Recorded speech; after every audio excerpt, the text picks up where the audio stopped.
Alright, hey folks, Jason here. Getting over a bit of a cold, so we'll see how this goes.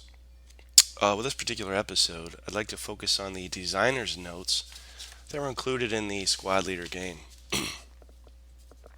And future episodes along the same vein will include similar material, designer's notes, tactics particular to a specific game, etc. And what I hope to do is comb through a number of these dusty old general magazines that I have on the shelf and pull some things from those as well. A number of us have access to those, can read them at any time, but a number of us don't. And for those that do, they're in storage or it's just a hassle to drag out and skim through and read. So I'm going to comb through and hopefully cover some of the pertinent stuff for you guys. All right, that said, with designer's notes here for Squad Leader, we'll just hop right into it. And starts off in many respects, the design of Squad Leader was one of the most difficult game concepts of Avalon Hill has undertaken.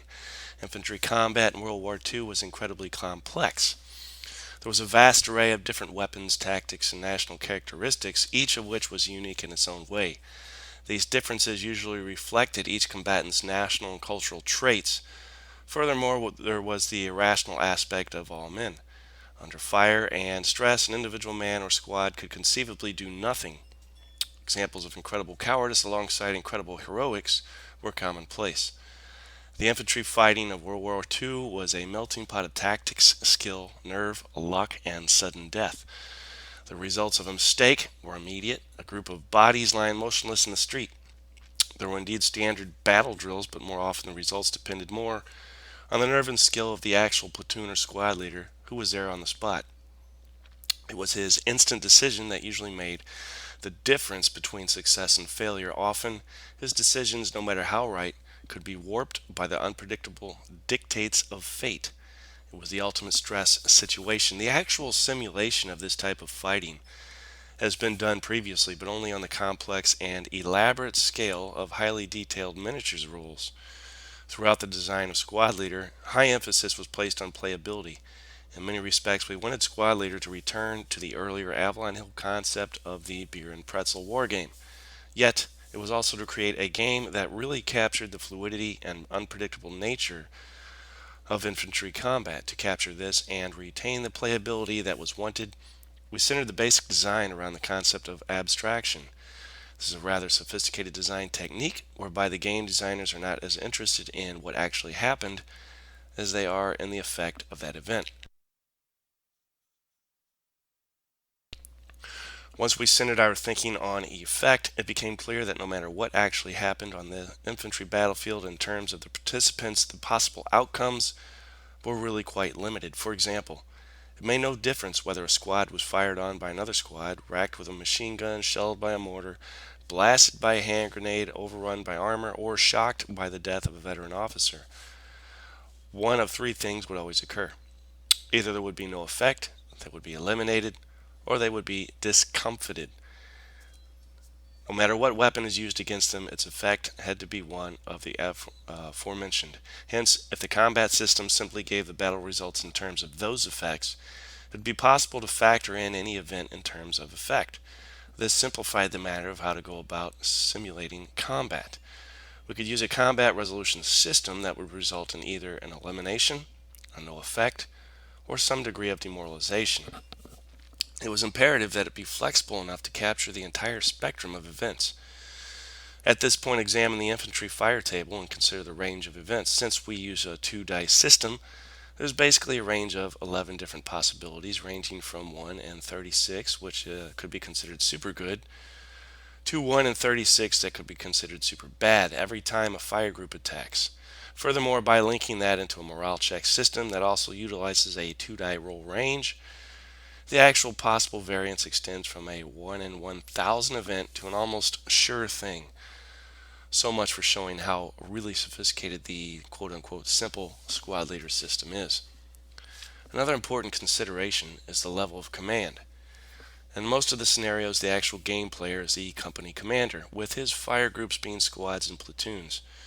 Such a commander would have no control of when an individual throws a hand grenade or exactly how that man or squad is going to attempt to destroy a tank. The only thing he can control is the placement of his squads and generally what he wants them to engage. He knows which of his subordinates are better than others, so he can assign the better leaders to the tougher or more critical tasks. Any other decisions are really out of his hands. He must trust to the tactical ability of his squads and NCOs and fate, or if you prefer, luck.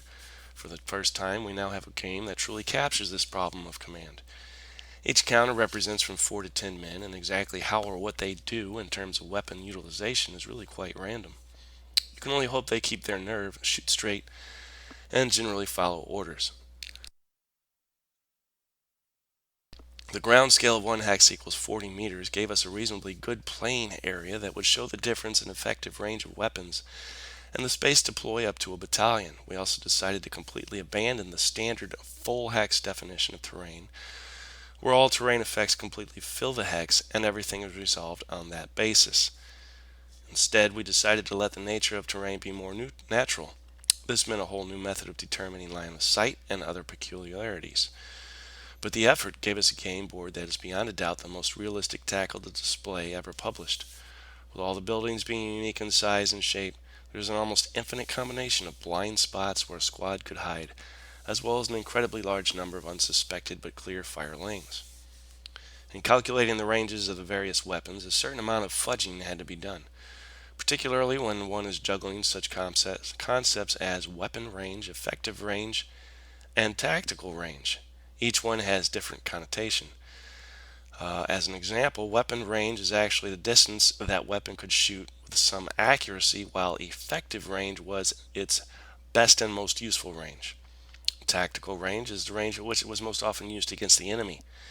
This was often quite a bit shorter than either due to the ever variable battlefield visibility factors of mist, smoke, etc.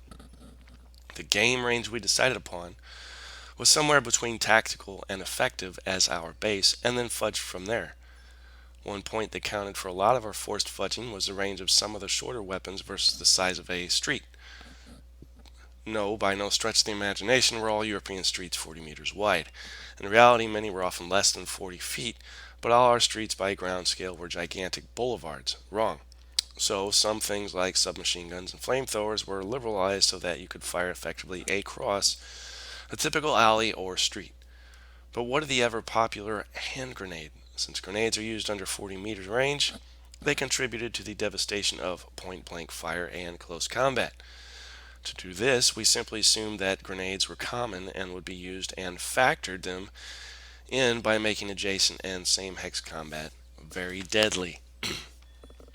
Any knowledgeable wargamer will see at a glance that the terrain of Squad Leader has been abstracted to better capture the feel of infantry combat. Obviously, our buildings have been greatly enlarged. As such, they represent clusters of smaller residential homes, farmhouses, and their outbuildings, apartment complexes, collective farms, etc. Similarly, the mapboard area itself has been abstracted in some of our scenarios. For example, don't think for a minute that scenarios 1 through 3 accurately recreate the whole of the fighting in Stalingrad.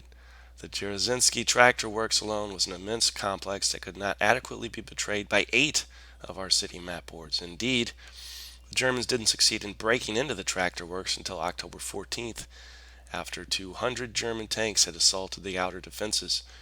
Within 2 days, the Russian defenders of the 37th Guards Division took 5,000 casualties out of an original complement of 8,000. Obviously, some of our scenarios give only a small taste of the overall event. In designing Squad Leader, we try to start with the actual tactics for a situation and reward their correct implementation. This immediately created certain problems. In setting up a defense with machine guns, it is imperative that they be set so as to fire across the axis of enemy advance so that one machine gun could conceivably cut down everybody that attempted to advance against the defense. This is the big advantage of a machine gun over riflemen. Previous board game designs fired a stack at another stack, or in other words, 1 hex against 1 hex. This would not give any real benefit to the crossfire concept that is so crucial in real infantry combat. So the idea of penetration was evolved, whereby one machine gun, if properly positioned, could kill an exorbitant number of clumsy attackers. While discussing machine guns, let's pose the question of what constitutes the difference between a light, medium, and a heavy machine gun. Once again, we come back to our basic design cornerstone. What is its effect? The conclusion we came to was that it was not necessarily bullet size, but most probably rate of fire. Hence, a light machine gun of 7.62 millimeter could very easily have much more effect with a high sustained rate of fire than a 20 millimeter heavy with a slow rate of fire. So, as far as killing infantry, the little 7.62 millimeter gun could be classified as the heavy. This leads to a peculiar point. The German MG42 could conceivably be a light, medium, or heavy machine gun depending on how it was set up. Technically, it could fire 1,000 rounds per minute, but that would only be effectively done if it was set up on a solid tripod with plenty of ammo and some quick change barrels handy. It was often used that way, and when done so, it was indeed devastating. On the other end of the spectrum, it was often simply set up with a bipod and small cylindrical drum of ammunition. In this configuration, it usually would only have an effective round per minute of 150 or so, and would then be considered a light machine gun. So, in a way, the heaviness of a machine gun is almost scenario defined, but this again went back to our basic concept of effect rather than pure weapon classification, and the important thing is that it does work rather well with a minimum of hassles. In addition to the concept of penetration of machine guns, the most unique idea of squad leader is probably the key effect of the leader units. In many respects, it is the crucial element of the game. Once again, let us consider the effect of an infantry leader. In plain terms, a leader makes the squad do better, whatever they are trying to do. This could have been a rather messy thing to attempt to incorporate, but by making the do thing die roll so that low numbers are good, high numbers are bad, the problem was easily dealt with. Having the leader subtract from the die rolls gave a uniform method of showing qualitative differences between a real hot dog platoon leader and the klutz or the just plain doing my job type. This, for the first time, really shows why the Germans were able to maintain a tactical supremacy for so long over their opponents. The Russians were usually well enough armed and were certainly plentiful enough, but even the large 10 squad Russian companies were consistently outfought by the 3 or 4 squad German platoons. Why? In one word, leadership, and the game system shows that the Russians never seem to have enough leaders to hold their units together as individual elements begin to rout off. The minus benefits of the German officers when firing are murderous. Very often a -2 rating from an officer will make the difference between a KIA and a large stack or a morale check. This was the tactical edge. True, what really gives them teeth is that usually the German player has a -1 or better officer behind every important machine gun position. Just one side having plenty of mediocre leaders versus one that has few as a dramatic edge. If you doubt their relevancy in the game, attempt to take one side in any of the scenarios with no leaders. In actuality, this leadership quality could have been very complicated to handle. But in this manner, by using the die modifier approach, it is a simple mechanism for a rather sophisticated idea. It is important to understand that not every non-com or officer present in the game forces a represented by a leader counter. Indeed, every squad has an inherent squad leader. If that man is lost, another steps up to take his place. Rather, squad leader leaders represent outstanding individuals who do more than fill a TOE slot. These are the individuals that have the respect of their men gained by continuous leadership and performance above and beyond the call. For those who doubt our wisdom in giving such importance to these pieces, let me quote William Gates' importance to these fine work, Enemy at the Gates, page 173. For one example illustrating the class of men we depict as leaders. Quote, a battalion led by Captain Muse cleared the area south of town, reached the Volga, and turned north. It was Muse's intention to shake hands in the center of Renoke with German units cutting it into from other directions. Fog and light snow began to obscure vision but the aggressive Muse pushed on. Fearless, revered by his men as immortal, he was tracked by a Soviet sniper who put a bullet in his brain. The attacker stopped abruptly as Muse troops gathered around the stricken officer. Now unconscious and near death, they ignored the bullets and cried over the man they loved. An officer from another regiment finally came, lifted Muse in his arms, and staggered away with the heavy burden. Soldiers who had fought with the captain through Russia broke down and collapsed. Others became fearful and timid as news of his death spread like a bushfire. End quote. Perhaps now you understand why the penalties for a broken leader are so harsh. In deciding on a time span, once again, we had to use a bit of abstraction. The given time span of 2 minutes is actually not a hard and fast rule. With a given movement of 4 movement points per unit, we have a squad covering only 160 meters in 2 minutes. In reality, even carrying the usual assortment of equipment, you could go further if all you did was move. But if you consider all the possibilities, rally, move, fire, counterfire, fire again, close combat, then maybe each turn is really 4 minutes long. So there's possible internal contradiction. Then throw in the whole problem of how long would it take for the actual platoon leaders to decide to do this, and you begin to see how really fudged 2 minutes are. Finally, consider the nature of the tanks. We require them to hit a target before they can damage it, but yet in a 2 minute span, a non-moving tank could probably fire 4, 5, 6 or more times. Hence, in the 2 minute definition, all tanks would have almost a guaranteed hit due to rate of fire levels. However, how realistic would it be to have all our armor generating almost certain hits? In a phased game, that would mean a tank versus tank fight. You might stand a very slim chance of ever getting to fire back.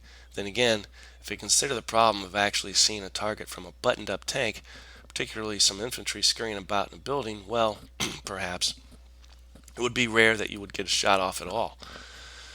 Of course, there's the problem of the infantry leader telling the buttoned up tank where to shoot. In the game, we almost assume telepathic ability between the leaders and tanks. It is true many tanks had an external telephone in the rear, but then should a leader be required to be behind the tank to direct it against infantry targets?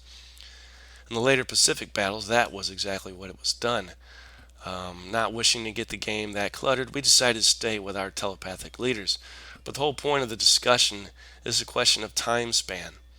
Perhaps it's better to junk the concept of this is 2 minutes and simply say it is a module of time such that the following events can occur and interact with one another. While we're speaking of the tanks, we must admit that they have departed from the simple playability that was established by the infantry rules themselves. The tank rules are more complicated, and despite much shortcutting, they're indeed more cluttered. The basic problem is that the weaponry of the AFVs is simply much more varied in its effect on infantry than the infantry weapons. Most tanks can fire either high explosive or armor piercing, plus a variety of machine guns, not to mention a tank's most potent weapon against infantry, fear. The psychological effect of a 30-ton fire-belching armor-plated monster is terrifying to the average 200-pound soldier whose armor consists of a khaki shirt. You must also have a system that shows the whole spectrum of tank versus infantry versus anti-tank versus whatever. Once the iron behemoths are introduced into the game, the problems are much more varied than one infantry squad shooting at another infantry squad. We considered leaving the armor out as this was to be an infantry game. That would have been a simple solution, and we were sorely tempted. But by 1944, the majority of actions were mostly combined arms, so to omit it would have been copping out. So here we are. It was imperative to force tanks to hit before damaging an enemy, or any tank versus tank fighting in our own phase system does not work. We also had to create some kind of problem for the tank attempting to accurately place any high explosive round into the midst of an infantry squad scurrying behind a cover while squinting through a vision slit. Where there are tanks, there are also Panzerfaust bazookas, mines, and a whole host of anti-tank infantry devices we left out. Lastly, all tanks are not the same. They have different guns, different armor, and yes, even better chances of survival for the crew if destroyed. There will doubtless be those who will say we've carried this fate thing too far, perhaps. But there's no excusing it away. Like baseball, it can be a game of inches, or war rather, can be a game of inches. The following quote, again from Mr. Craig's Enemy at the Gates, page 224, illustrates in a small but entertaining manner why we included such things as crew survival factors. Pfluger waited patiently to spring a trap.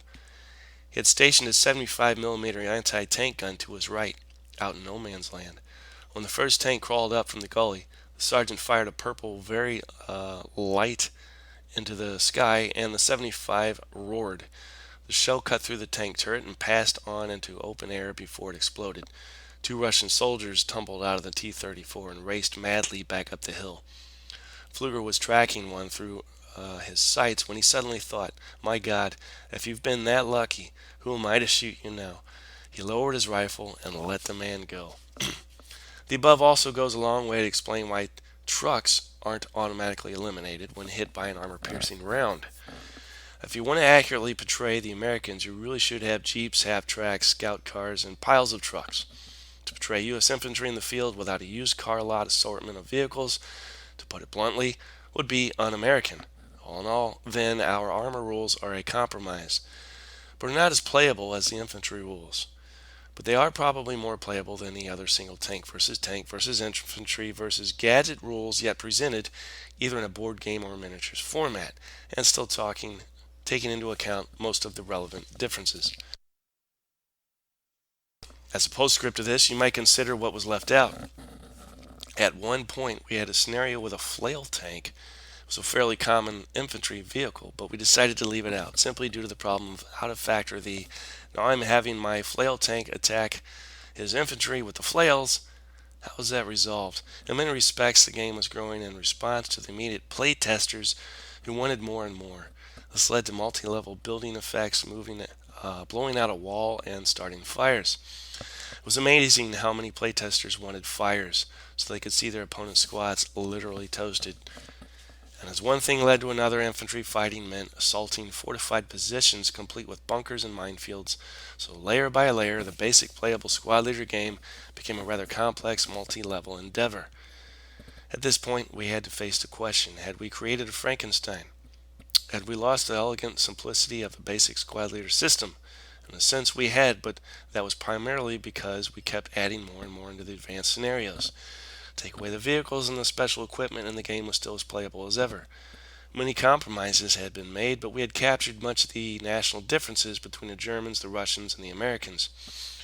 We'd captured such effects as the greater mechanical reliability of the Americans' equipment, the tendency of the Russians to go battle mad quicker than the others, the true tactical edge of battle leadership, the effect of different tank ammunition on infantry, and the effect of night and star shells. In many respects, much of this has never been touched before in a board game.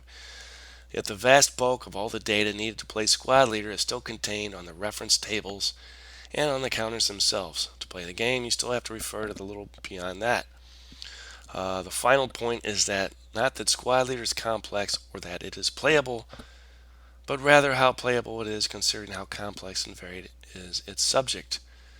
Finally, the game is designed to be multi-leveled in terms of complexity. Should you wish a certain scenario to be cleaner, simply remove everything but squads, crews, leaders, and machine guns, and simply get down to the nitty-gritty of man-on-man, squad on squad, and dismiss the rest as excess impedimenta of the infantry, the real queen of battle. So there you have it. That was the designer's notes section from the rule book of Squad Leader, in particular 4th edition, which began on 31 and ends on page 32. Hope you enjoyed that. Talk to you guys soon.